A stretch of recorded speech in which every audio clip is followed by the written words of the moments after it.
As someone who started playing Monster Hunter with Generations, there's been 2 games in this series that I've been wanting to go back and play. One of them is praised for its incredible roster, memorable characters, and while it might not be saying much, arguably the best story in Monster Hunter.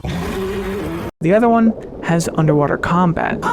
With Wild's Ascendance coming out in 2027, there's no better time than now to head back into the old world of Monster Hunter, and to figure out if this game is as peak as everyone says. The primary target for this playthrough will be the legendary Elder Serpent, Dalamadur, the final boss of 4 Ultimate, a monster I genuinely believe could come back in Ascendance, and one I want to experience in his home game before that happens. This isn't just a normal playthrough though. I want to craft as many armor sets as possible. I've always felt that the weapons and armor especially are some of the most iconic parts of Monster Hunter, so I'm challenging myself to craft the full armor sets of all 65 large monsters that are relevant to progression, and to only use the most recently crafted set to hunt the next monster. This is the start of what I'm calling Operation Mongoose, the long road to Dalamadur. We've got the full caravan storyline, a gathering hub full of multiplayer quests, a massive snake to kill, all followed by the endgame of G rank. So hop on into the caravan with me, because the time is now! Monster Hunter 4 Ultimate! Enter Mongoose, the rookie hunter of this journey. Today I find myself on board a sand ship in the desert. We meet an intriguing character on board. He tells me this ship is headed to Valhabar and that his caravan is recruiting for a special quest. Then suddenly our ship is attacked by a sand whale, a monster known as Dalamadur.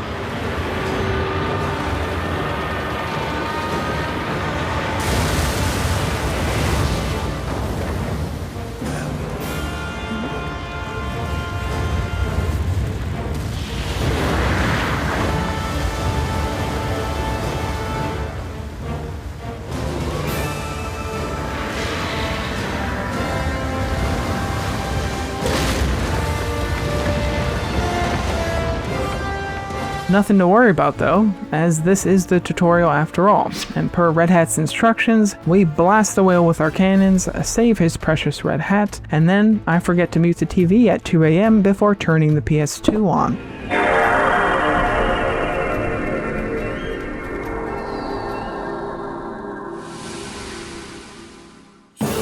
Dalamadur, understandably pissed off now, turns his sights onto the nearing city. Thankfully, other hunters respond to the distress call and come to our rescue, while literally saving an entire city from getting crushed. More importantly, it is so wild to grasp the scale of this game and how it's all being processed on a system as small as the 3DS. Wait, Reggie, I can explain. Here we are, beautiful, sandy, not crushed Valhabar. And the Caravaneer explains that he and his crew are looking for a chef, a merchant, and a hunter. So Mr. C also explains that the caravan's goal is to uncover the secrets behind this shiny crystal he keeps warm in his hat, what he calls the article. Totally not at all related to some giant monster, I'm sure. And after seeing how well we both handled ourselves with the sand whale, Mr. C ends up inviting me to take on the hunter role for the caravan. So, of course, I quickly, yet calmly, decline. Since Mongoose is now officially the caravan's hunter, we go through the classic rookie hunter trial by fire. Gathering quests. Our mission is to deliver 3 items, a well-done steak, a mega potion, and some mushrooms. The usual beginning of gathering quests in Monster Hunter games are actually something I rather enjoy. I am chomping at the bit to start grinding this first large monster, but within that lies an anticipation that's genuinely exciting. I don't know, video games, man. Monster Hunter is dope. Oh hey, it's time to meet everyone's favorite guild receptionist.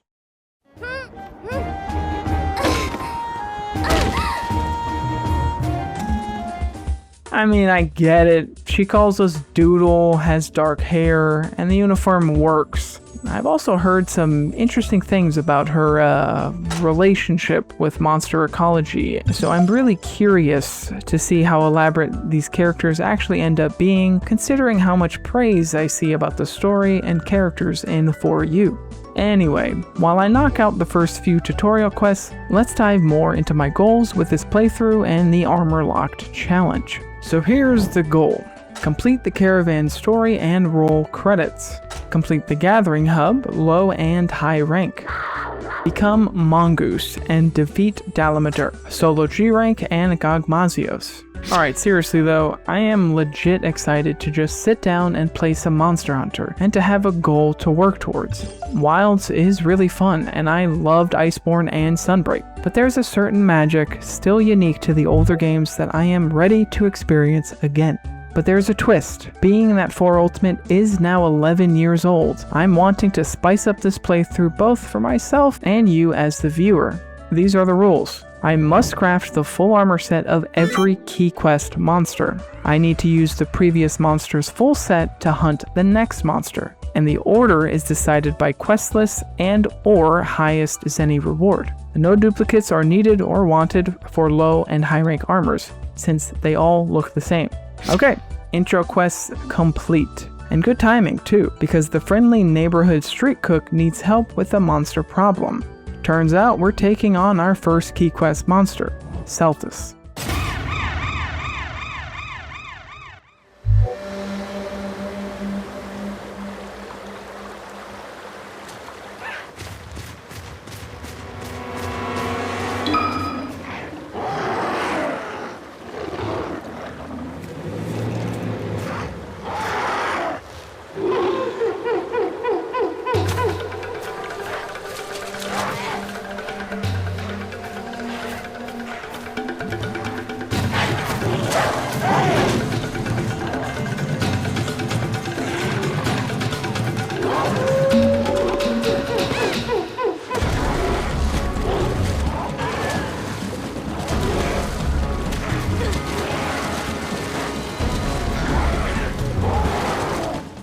Chills, bro. Starting this hunt already mounted on the monster is perfection. This is a small detail, but it gets you right into the action with an advantage at a point where most players are probably itching to hunt their first large monster. I'm honestly surprised to see that Great Jaggy isn't a key quest monster, but either way, there's no way I was going to skip over him.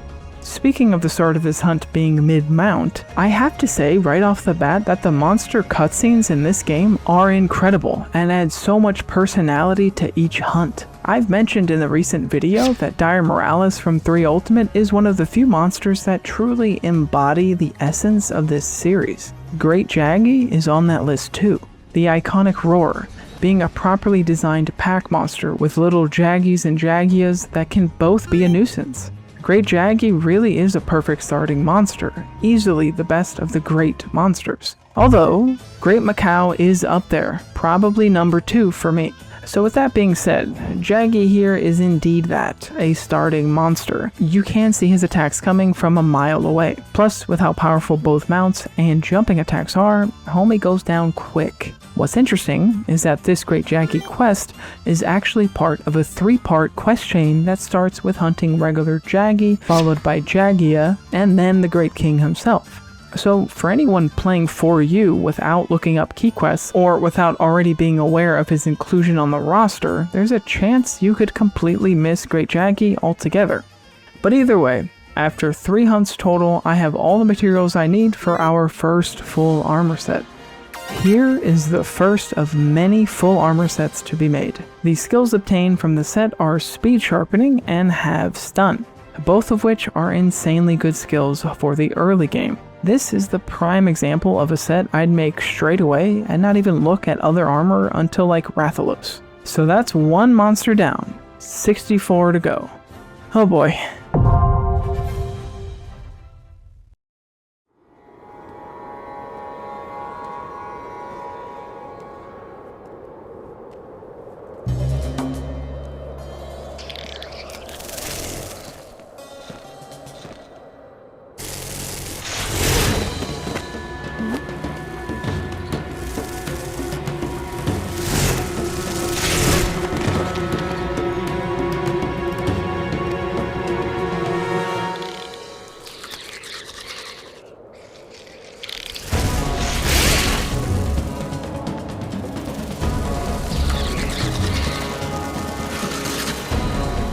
With my shiny new Jaggy armor equipped, we can continue. Now we can help out the street cook with his Celtis problem. Alright Capcom, you gotta bring back the insect monsters. This is the first of many monsters that are still unique to this game that should absolutely come back, alongside a certain queen that we'll meet soon enough. Similar to Great Jaggy though, Celtis does not have a whole lot of health, and its mostly airborne nature means you gotta get creative in your offense. Or just, abuse ledges. You also have to be mindful of this debuff that he can shoot out that lowers your defense. Celtis can fly around pretty fast, although if you're smart enough you can actually get Celtis to lodge himself into a wall. This is a monster where the target cam is incredibly useful to help keep track of this buzzing beat. We take out the Celtis, head back to town, and guess who's here? Look at this young fella. This is Aiden from World. I already know there's more familiar faces to see soon enough, and it's so funny seeing characters you know from future games. Oh, and yep, it's right about here that I find out that Celtis does not even have his own armor set. What he does have, though, is a freaking sweet hammer, so I decided to at least get that crafted. Unfortunately, obtaining all of the materials for the accelerated hammer took me 4 hunts of Celtis. Breaking his horn is a bit trickier than you think, and even then it's only a 50% drop chance on break. Speaking of hammer, I do want to say that I'll be trying my best to vary my weapon usage throughout this series. I'll be trying to use other weapons like the longsword, the greatsword, maybe sword and shield, but for sure experiencing the overpowered joy of Charge Blade. Alright, I got my new power drill, and it's time to check in with Mr. C. He explains that the guild has permitted us to take expeditions, a new type of quest in the Everwood. This is an area the guild is still discovering and learning more about, so it's part of our job to help research what monsters spend time there. And our first stop, Velocidrome.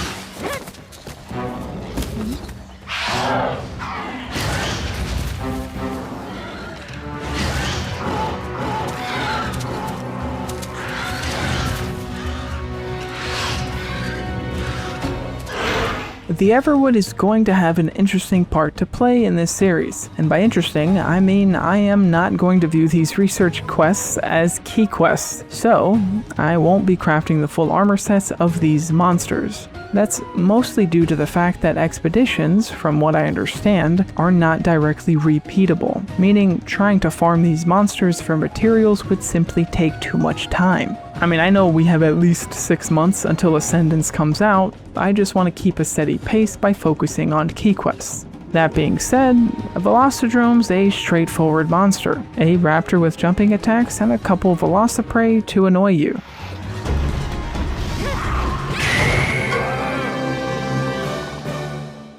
He goes down, and upon our return, we find out that the street cook has graced the caravan as an official member. Not surprised to find this out at all, because I have admittedly seen this before a couple of years ago, but also from how immaculate of a vibe he has. Mr. C also lets us know that we now have access to guild quests. This is a special type of quest, although from what I've read online, it's not super important to engage with until the endgame. The caravan's next goal is to build a ship, and it seems there's a new village in our sights that's full of blacksmiths. Then we get our first true look at the article, somehow held in Mr. C's hat. This guy must have some serious inflammation with that thing up there. So afterwards, we're instructed to go back out for one more expedition to research another sighted monster.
We all gotta pay our respects to one of the OGs of Monster Hunter.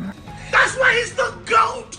The GOAT! The chicken himself. This is one of my favorite monsters to hunt in this series, because I remember this thing absolutely kicking my ass when I first fought him in Generations Ultimate. It feels good to get some revenge, plus Kutku is a great matchup for Hammer. The Danger Chicken also has a blue subspecies in this game I've never seen before, so I am looking forward to that. Kutku's attacks consist of spitting fireballs, tail swipes, and running at you, and he's glorious. Kutku's return in Wilds was easily one of my favorite things about that game. After saying that out loud, I'm not sure if that's a compliment of Wilds or not, but I can say that it's great news for the chicken. Okay, I have to be honest. I'm enjoying the Everwood quite a bit. It's rather cozy, and the changing layout of the map is interesting. Finding gathering nodes along the paths makes my monkey hammer brain happy, so the Everwood is certainly doing a good job at being a change of pace, if anything. Velocidrome and Jan Kutku are both defeated. Victory!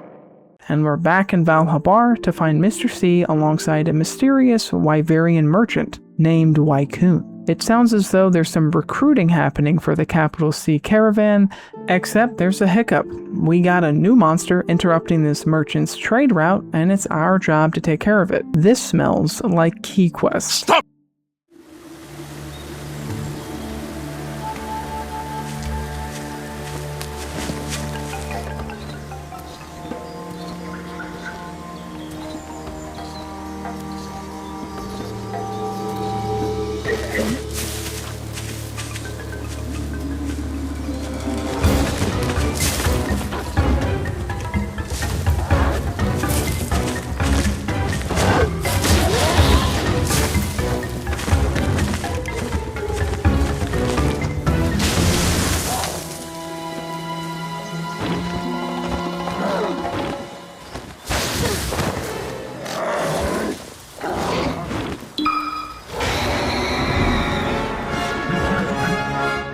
Dude, this lemur's got me writing paragraphs. This entire playthrough might be full of peak monsters that are still locked to this game, because here is another one. Now, considering that 4U had a focus on verticality and introduced both jumping attacks and mounting, Quetzalcoatl is designed to represent that focus perfectly.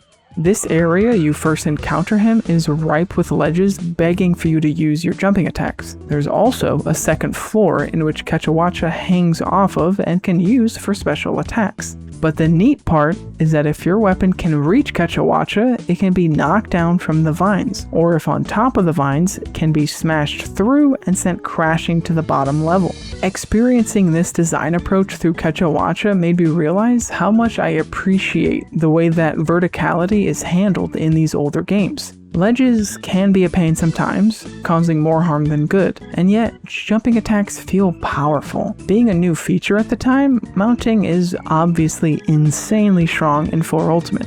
Yet, there's a simplicity in the gameplay of 4U that is appreciated after the years of World, Rise, and now Wilds. Maybe that appreciation I have just comes down to map design and a respect for how Capcom iterated on the Monster Hunter formula. Don't get me wrong, I love a lot of the maps in the newer games. I do believe, though, that there is a level of detail that was lost when the scope of Monster Hunter drastically increased in World and beyond. What I'm trying to say is that each Monster Hunter game has a fun uniqueness to admire. I'm still quite early in this playthrough, yet this experience in 4 Ultimate feels surprisingly fresh after Wilds. This is just a good time.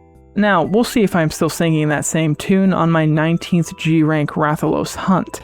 In any case, Quetzalcoatl might become one of my favorite monsters, albeit it's not a great matchup for Hammer since his claws tend to get in the way of head snipes. Despite the matchup, I'm still able to complete the hunt fairly quickly, and after returning, we complete the caravan's recruitment by adding the Wycoon to our ranks. Although this is where I realized that it might be time to switch it up a little bit with my weapon choice. So I upgraded my charge blade. I'm clearly not great at this weapon, but my love for countering and guarding will get me through the fires of learning this weapon. Crafting the full set for Quechahuacha took me 4 hunts total, along with a gathering excursion to grab enough glue hoppers. I realize now it's taken a minute to get to our second proper full set. Speaking of which, this set is honestly beautiful. I would love to see Quechahuacha and this armor come back in Ascendance. Look at how wonderfully this matches the accelerated hammer from Celthus. The armor skills on this set are Water Attack +1 and Spirit's Whim, which lowers the chances of your pickaxes and bug nets from breaking. That's a little bit of a blast from the past, huh? I don't necessarily miss needing to worry about gathering tools, even if it does feel rather Monster Hunter coded. That completes monster number 2. Our work at Valhabar is just about finished for now, and the caravan's focus shifts to building that airship. We're off to Hearth.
Now, Mr. C mentioned it was going to be a bustling village full of hunters getting their equipment sorted and crafted by all these blacksmiths, and yet it's kind of not. In speaking with the Hearth Chief, we find that the cause behind the down vibes in Hearth, and big surprise here, it's monster troubles. Lava hasn't been flowing into the main forge, which is why all these dwarves are feeling down. On top of that, a Tetsukabra has taken residence in the areas surrounding the village, preventing anyone from even being able to gather resources. What we do find is Little Miss Forge.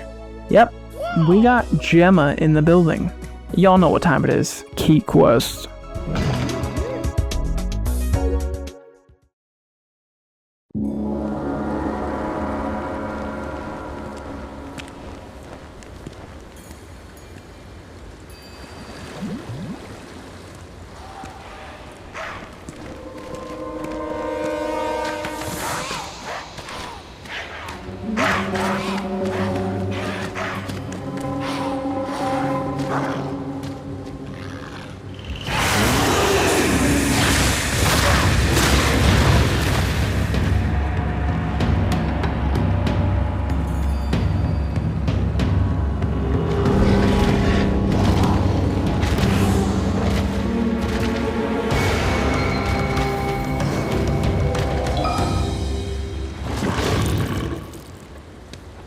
Not only is this dude a blast to hunt with hammer, I absolutely love his design, attacks, and ecology. A giant frog with a massive mouth and tusks that are able to bore through the earth to create giant boulders that he tries to smash you with. His bulldoze and leaping attacks because, you know, frog. Something about his big, slow attacks with his rocks scratches an itch I have as a hammer user. Chotacabra is fun, but Tetsukabra is where it's at. Capcom, I beg of you, please don't leave Tetsukabra as a touch of fan service in Rise. Bring this monster back properly in Ascendance. We have another frog. The technology is there. He wouldn't necessarily fit into the Skybound Eyrie, however, he could fit great in the Oil Well Basin. I am stoked to eventually fight his variant in this game for the first time, Berserk Tetsukabra. I mean, I love this monster. He's on my channel banner for a reason. This is the fight that helped me fall in love with Monster Hunter. He whooped me so bad the first time I fought him in Generations on 3DS that I had to readjust my entire playstyle, and it felt so satisfying to eventually beat him. Do you know how Rathian is a comfort hunt or common choice as a practice monster? Well, Tetsukabra is 100% one of mine.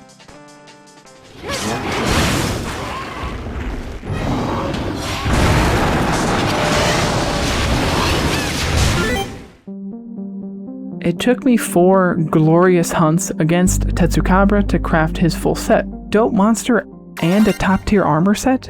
Sheesh. I'm just saying, this would be incredible in Wilds. Oh, the armor skills? Check them. Health up and defense boost small. Solid choice for beginner hunters wanting to bolster their survivability. His weapons? Excellent. That's 3 monsters down.